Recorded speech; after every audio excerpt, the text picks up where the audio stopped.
Yeah, let's take a look at our dailies that we have today, and we'll get into that. On the front page of the daily graphic, we have IMF to inject $3 billion into economy. This is the first milestone achieved for extended credit facility.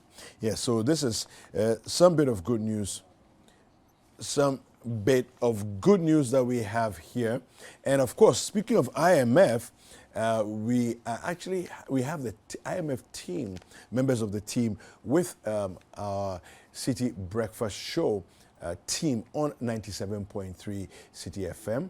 We're going to cross over as they have conversations about what exactly it is that Ghana is going to enjoy from this partnership, this relationship with the IMF. Let's take a look. Around that time, people were saying this is going to take a long time. IMF mission is difficult. Ghana is facing very precarious fiscals and all of that. So from July 1 to December 13, it's been a pretty condensed period of time.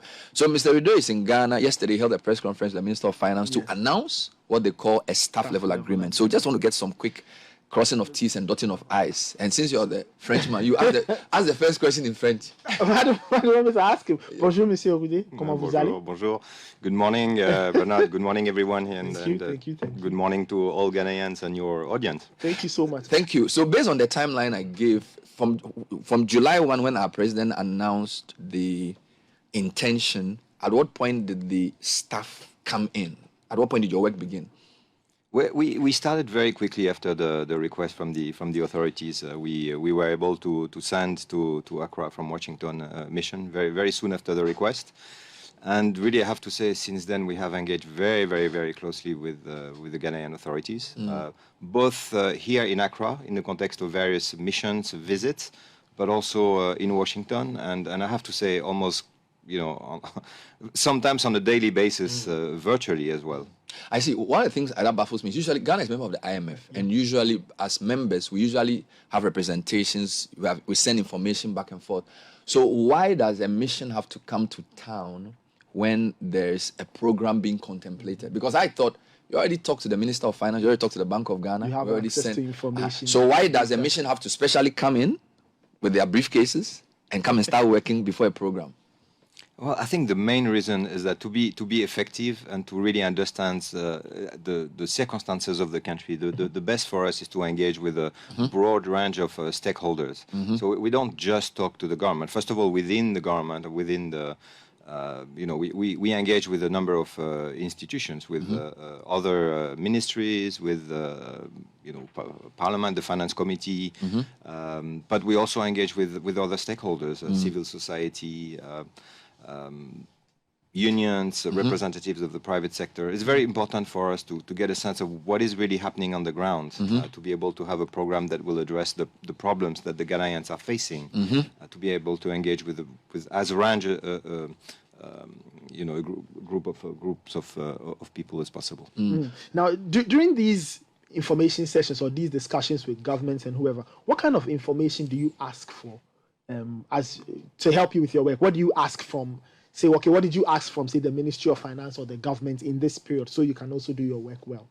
So there's various aspects that we discuss in these conversations, and with it depends on the stakeholders, but we want to understand their perspective on what is the situation of the economy, what are the challenges that are tackled, and then we also want to understand, and now that I'm talking mainly about the government and government officials, what are their plans to tackle these problems? Because at the end of the day, what the IMF does is not to come to countries and tell them what to do. What the IMF does is to come to countries, understand what the authorities are willing to do and what they want to do to address their problems, and to support them in addressing these problems. We know that Ghana had balance of payment problems, and it was said that before the IMF would lend money to us, we had to do a debt sustainability analysis. What does that mean? Well, for the IMF to be able to lend to a country, it is very important for the institution to be comfortable and make sure that debt is going to be sustainable going forward. It means that the government will be able to repay its debt, on a sustainable basis over the medium term. So that's really something that is very important for us to be able to land. And so lots of discussions are about, what type of policies need to be implemented to ensure that. So it's not a given that once the president announces that we are engaging the IMF and your team comes to town, it's not given that there will be lending. It doesn't mean there will be a program. The program is premised on, in our case, a DSI. In other cases, it could be something else. I just want to get that clarity. That it's not a guarantee that there was going to be a program when you started your work. Well, what is important, what brings us to the point where we are now, the staff level agreement, which is really a milestone towards the program of the fund. What is important more broadly is that we have an understanding, an agreement on the policies that the government will implement.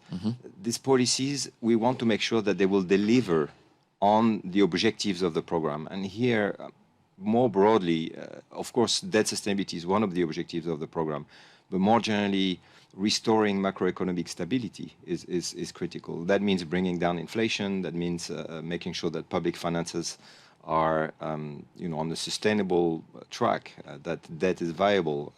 So all of these aspects are very important. This is one of the quickest you've arrived at a conclusion at staff level, at least for Ghana's case. It usually takes longer. Is this correct? And if it is, what accounted for this? I think I'd say probably the intensity of the engagement that we've had from the very beginning, from July. All of these missions sometimes. People in Ghana, they don't necessarily see that this is delivering because there is nothing to announce at the end of a mission. But the progress that is made in this context in terms of understanding what the challenges are, understanding what the authorities are going to do in terms of on the policy front to address these challenges is very important. That's what allowed us to make progress rapidly. Is there a sense that the general leadership of the IMF beyond the staff really want to do this? I'm asking because I remember in Washington, the IMF managing director was very clear. She said in Ghana needs help from the IMF. She says our problems are caused by COVID and the Russia-Ukraine crisis. She sort of sent some signal. Even a couple of days ago, we heard the U.S. ambassador say that if Ghana gets a staff level agreement, the U.S. will support at the board level. Is there a sense in Washington that even before your work, there was some eagerness, possibly because of the geopolitical situation in the sub-region, that they can't allow Ghana to get to the brink of, say, Sri Lanka, so they had to do something? Well, the short answer is yes. There is some eagerness to help Ghana, of course. Everybody is well aware of the hardship that the people of Ghana are experiencing these days, and it is very important for us to help in this context. So now that the staff level agreement has been announced, what usually follows, or what's the next thing we should expect? So now the next step will be to try to bring the program request to our executive board. Okay. And once it is approved, of course, we can start with dispersing the money. What is needed for us to be able to bring that request to the board is what we call financing assurances. It's the board. For the board to be able to approve a program, it needs to have some degree of comfort that development partners will come and help finance the program. Okay. It's important to make sure that it's not just the IMF that is going to come, but that it catalyzes financing from other partners so that the government can actually implement this program, sustain its operations and activities. That's one aspect. The second aspect is for the executive board to also have some comfort about the fact that debt will be put on a sustainable path going forward, achieving sustainability over the medium term. That is the objective, and so some comfort from creditors that some relief will be provided that is consistent with this debt on that point. objective. Two things I found to be odd. Before the announcement, the graphic had done a story that as of 12 December, nobody had signed up for the debt exchange program. I thought that would concern you, but it appears it's not a big concern because I feel the debt exchange program is probably the main vehicle to attaining the sustainability among others.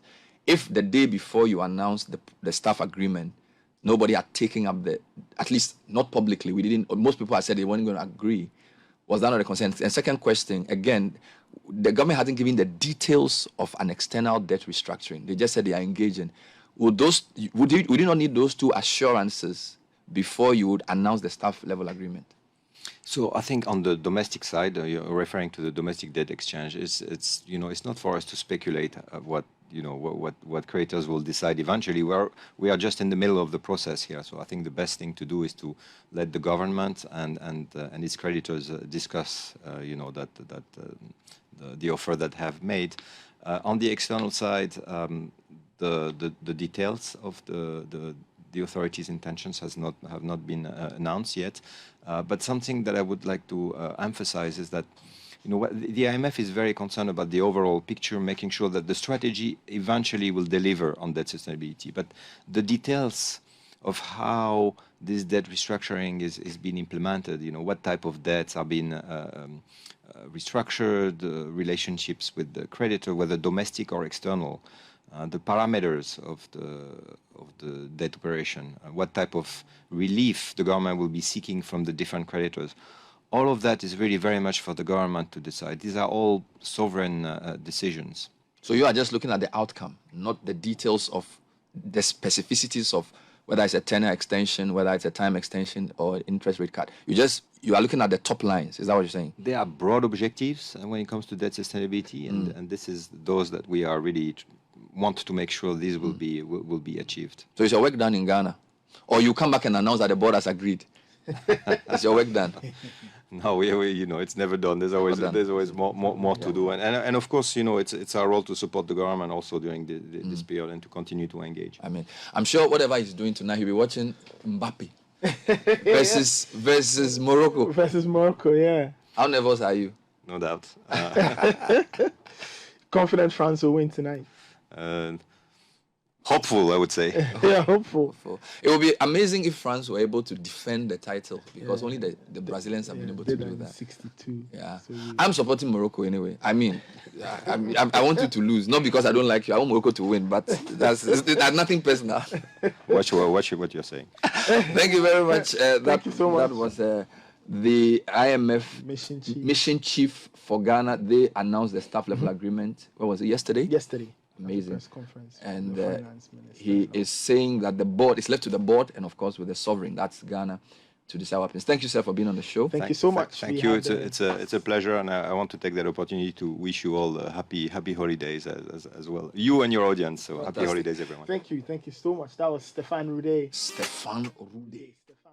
The story of the IMF is on the front page of the Daily Graphic. We also have 80% poultry ventures fooled up. This is from the association. This is a very serious thing that we are looking at here. Importation of chicken and other meat products, and yet we have poultry farms in Ghana collapsing and closing down.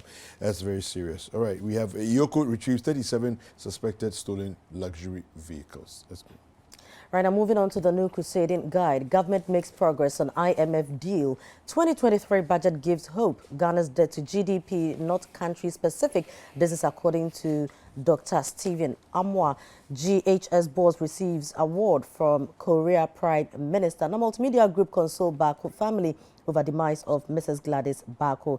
AC Denyo elected chairperson of IDF Africa region. Now, there's another one here. Pastor remanded for allegedly forging businessman's signature. Ah, man. Okay. Well, yeah. No, as for the titles, anybody can take. Yeah, can take a title. Yeah. Yeah, but its true meaning is another thing. I know, right? BNFT has this headline. I'm going to just take one of the headlines here. And there's a photo of Mr. Stéphane Roudet, who is the mission chief for Ghana, the IMF mission chief for Ghana.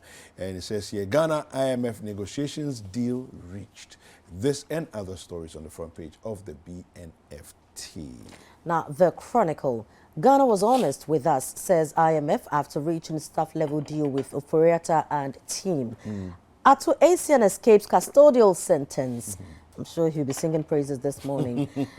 Infighting rules NDC. Come to the photograph of Mr. Ufosuampofo national chairman, who seems to be in a very pensive mood. Also on the front page, our wind chief petition interior minister. Another scripture for this morning, Yeah. 2 Corinthians 8:21. For we are taking pains to do what is right, not only in the eyes of the Lord, but also in the eyes of man. I think you give us the finder and then we can go for sports. Yeah, so the finder, on the front page, resistant debt exchange inimical to recovery. Uferiata rallies TUC creditors and partners to get IMF board approval for staff level agreement. ASEAN to pay 60 million cedis in 1 year in 3 equal tranches. NDC went to court without figures because collation system crashed. This from Isidun Ketia. All right. Well, it's time for sports review. Don't go anywhere.